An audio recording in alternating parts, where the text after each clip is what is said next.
سامعین کرام، نشریات میں ہمارے ساتھی میں آپ کا خیر مقدم ہے۔ میں ہوں آپ کا میزبان رشید نظامی۔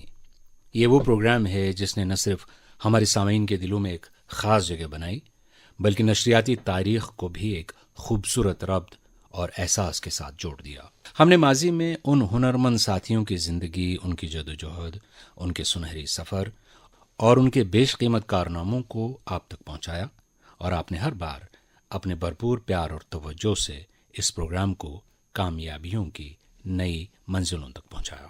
آج ہمیں یہ خوشی اور اعزاز حاصل ہے کہ ایک وقفے کے بعد ہم اسی محبت بھرے عنوان کے ساتھ دوبارہ حاضر ہیں۔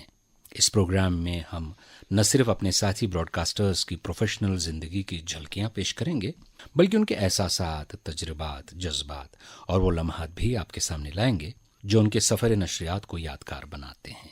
یہ پروگرام دراصل ہماری اس تہذیبی اور علمی روایت کا تسلسل ہے جس میں آواز صرف آواز نہیں، بلکہ ایک تاریخ، ایک شناخت اور ایک وراثت ہوتی ہے۔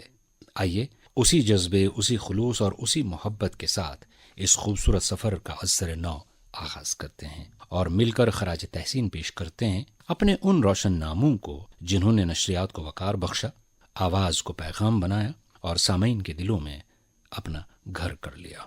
سامعین، آج ہماری پہلی مہمان وہ شخصیت ہیں جنہوں نے نہ صرف اپنی مدھم اور پرسوز آواز سے سامعین کے دل جیت لیے ہیں، بلکہ اپنی فکر انگیز تحریروں کے ذریعے ادب کے افق پر بھی اپنی روشن شناخت قائم کی۔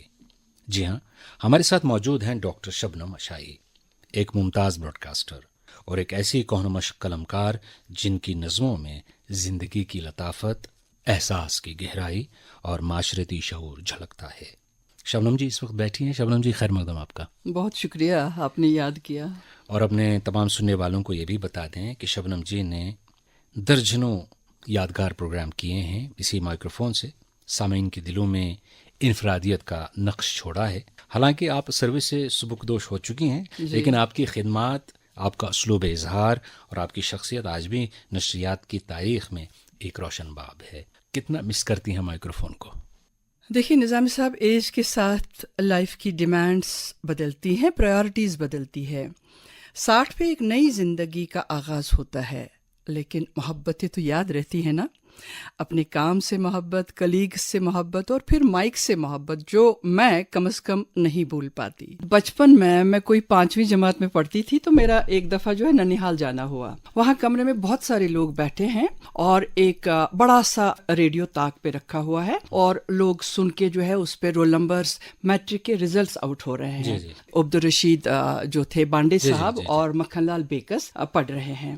تو میں دیکھ رہی ہوں کہ لوگوں کے چہروں پہ جو ہی وہ ایک رول نمبر پڑھتے ہیں تو اچھلتا کودتا ایک لڑکا باہر جا رہا ہے۔ اس وقت میرے دل میں یہ خواہش ہوئی کہ میں جب بڑی ہو جاؤں گی میں بھی ایسے ریزلٹس پڑھوں گی ریڈیو سے اور ایسے ہی لوگ خوشی منائیں گے۔ ماشاءاللہ، یہ 5ویں جماعت کا جو ہے واقعہ مجھے یہاں یاد آیا۔ اور اس کے بعد وہ خواب پورا بھی ہوا۔ بالکل۔ اب چونکہ وقت بدل گیا تھا، رزلٹ پھر ریڈیو پر اناؤنس نہیں ہوتا تھا، تو بہرحال براڈ کاسٹنگ کی باتیں ہوتی رہیں گی۔ اپنے خاندانی پس منظر کے بارے میں تھوڑا سا بتائیں۔ میرا تعلق غنی کشمیری کے خانوادے سے ہے۔ یوں تو کشمیر ہر دور میں علم و ادب کا گہوارہ رہا ہے۔ سنسکرت کا دور تھا تو یہاں ایسے ودوان پیدا ہوئے جن کو آج بھی سنسکرت ساہتیہ میں ریفرنس کے طور پہ استعمال کیا جاتا ہے۔ جہاں تک فارسی شعر و ادب کا تعلق ہے، کشمیر میں وسط ایشیا اور دیگر خطوں سے حضرت امیر کبیر رحمۃ اللہ علیہ کے ساتھ عالموں اور صوفیوں کی ایک جمعیت تھی جنہوں نے یہاں اخلاق و آداب کے پھول کھلائے۔ حضرت امیر کبیر خانقاہ مولا سری نگر میں مقیم تھے۔ ایک بار ایک شخص جو خراساں سے تھا، ان کا نام تھا خواجہ سنگین شاہ، وہ غیر حاضر تھے۔ ان دنوں آداب محفل ہوا کرتے تھے، کوئی کسی کی جگہ نہیں بیٹھتا تھا۔ یہ نشست خالی رہی تو حضرت امیر کبیر نے انگشت مبارک اٹھا کے فرمایا، این عشائی کجاست، یہ عشاء کی نماز پڑھنے والا کہاں ہے؟ یوں خواجہ سنگین شاہ عشائی ہو گئے۔ انہیں عشائی کے نام سے پکارا جانے لگا۔ آگے چل کر اسی عشائی خاندان سے ایک ایسے شاعر ابھرتے ہیں جن کے کلام کی خوشبو ابھی بھی برصغیر میں پھیلی ہوئی ہے، ملا طاہر غنی، جنہیں ہم غنی کشمیری کے نام سے جی بالکل۔ یہ وہ دور ہے جب کشمیر میں سرکاری کام کاج اور دربار کی زبان فارسی تھی۔ کئی شعراء، علی مراد خان، فرہاد بیگ، مرزا داراب، جویا مشتری اظہری اور اوجی نے اپنا نام بحیثیت شاعر خوب کمایا تھا، بلکہ سید میر یعقوب عرفی اور ان کے شاگرد حبیب اللہ نوشہری کا فارسی شاعری کے حوالے سے اپنا نام تھا۔ البتہ ملا طاہر غنی بحیثیت شاعر ان سب سے آگے نکلے اور ان کی زندگی میں ہی ان کی شہرت ایران تک پہنچ گئی۔ کہتے ہیں کہ انہوں نے ایک دفعہ اپنی فارسی غزل میں ایک کشمیری تشبیہ استعمال کر کے ایک ایسی ہیجانی کیفیت پیدا کر دی کہ مشہور زمان صاحب ایران سے اس کا معنی جاننے کے لیے کشمیر پہنچتے ہیں۔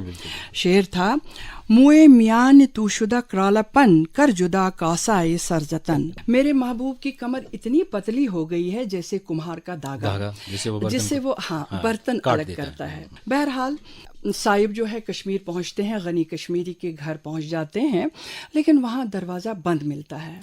چند روز بعد جو ہے صاحب شکارے سے ڈل میں جا رہے ہیں تو ان کی نظر ایک اور شکارے پہ پڑی جس میں ایک بزرگ سا آدمی بیٹھا ہے اور ایک کشمیری لڑکی جو برتن مانج رہی ہیں ان سے مخاطب ہیں۔ کہتے ہیں: چون دست بکل آلودہ اے ماہ پنج آفتاب، یہ آفتاب جیسے ہاتھ کیوں آپ میلے کر رہی ہو؟ صاحب نے حیران ہو کر پوچھا: تو غنی کشمیری ہے؟ تو غنی نے کہا: ہاں۔ صاحب نے کہا: واللہ اس طرح کوئی فی البدیہ شعر نہیں کہہ سکتا۔ اس کے بعد غنی کشمیری نے کہا انہوں نے کہ میں آپ کے گھر آیا تھا مگر دروازہ بند تھا۔ غنی نے جواب دیا: میرے گھر میں میرے علاوہ کوئی جائیداد نہیں جو چور چرا سکے۔ ماشاءاللہ۔ جب میں گھر میں ہوتا ہوں تو دروازہ بند رہتا، جب میں گھر سے باہر جاتا ہوں تو دروازہ کھلا رہتا، میں ہی ہوں اور کچھ بھی نہیں ہے۔ تو یہ سن کر جو ہے صاحب بہت متاثر ہوتے ہیں۔ جب اس بات کا شہرہ مغل بادشاہ تک پہنچتا ہے تو مغل بادشاہ چاہتے ہیں کہ غنی کشمیری کو دربار میں لایا جائے، درباری کی حیثیت سے اپنا الچی بھیجتے ہیں۔ غنی کی طبیعت لاؤبالی تھی، وہ شہرت سے دور بھاگتے تھے۔ بار بار الچی کے آنے پہ طیش میں آ کر ایک دن غنی کہتے ہیں: جاؤ بادشاہ سے کہہ دو کہ غنی دیوانہ ہو گیا۔ اس واقعے کے چند ہی روز بعد غنی واقعی دیوانہ ہو جاتا اور اسی حال میں رحلت پاتے ہیں۔ آگے چل کر اسی خاندان سے خواجہ غلام مصطفیٰ عشائی فتح قدل سری نگر سے تاپر پٹن ایک جاگیردار کے ہاں گرداماد ہو جاتے ہیں۔ جاگیردار کے پاس کوئی 3-4-5 ہزار کنال زمینیں تھیں، 5-6 بیگمات تھیں، لیکن نرینہ اولاد نہ تھی۔ تو خواجہ غلام مصطفیٰ عشائی کے ہاں صرف ایک اولاد ہوتی ہے، خواجہ غلام رسول عشائی، وہ میرے والد تھے۔ A dedicated, deadly honest bureaucrat, workaholic administrator. مجھے آپ نے پاپا کا ذکر کیا تو میں نے برف کا لحاف ایک کتاب ہے آپ کی، جی برف کا لحاف، اس میں آپ نے اپنے پاپا کا ذکر کیا ہے، اگر تھوڑا سا عنایت فرماتی کیا لکھا آپ نے اپنے پاپا کے حوالے سے؟ پورا چیپٹر ہے والد کی رحلت پر۔ جی چنانچہ ہم لوگ عمرے سے لوٹے تھے تو اگلے روز ہی ان کا انتقال ہو گیا۔ جس سے زندگی خاموش نہ کر سکی وہ ICU میں چپ ہو گیا۔ مختصر سی نظم: تم جس دن پہ ناچ رہے تھے وہ رقاصہ موت نکلی، میں کس سے قدم ملاؤں۔ بہت چھوٹی چھوٹی نظمیں ہیں۔ یہ جو مجھ میں سرسراتے ہو، کھنک سی بن کر مجھ میں گونجتے ہو، کیسے مانو تم نہیں ہو۔ نظمیں بھی دیکھیں: کعبہ کے گرد تمہارے ساتھ طواف کرنے والے تمہیں بھول نہیں پاتے، تم تو عمر بھر طواف میں رہے زندگی کے۔ جینے کے جتن میں تمہاری سانس کبھی نہیں پھولی، جینے کے جتن میں تمہاری سانس کبھی نہیں پھولی، ICU کے بیڈ پہ لگی مشینوں کے بیچ تمہاری سانس ٹوٹ رہی ہے۔ یہ بھی ایک مختصر سی نظم ہے۔ ڈاکیا ڈاک لایا، تمہاری موت نے اسے روکا نہیں، لیکن لفافے تمام خالی ہیں، کسی میں کچھ بھی نہیں، تمہاری موت نے میری آنکھوں کو بے بصر کر رکھا ہے، لفظ پہچاننے سے روک رکھا ہے۔ اس زمین نے تجھے کیسے نگل لیا جس کے سینے میں تم دھڑکتے تھے،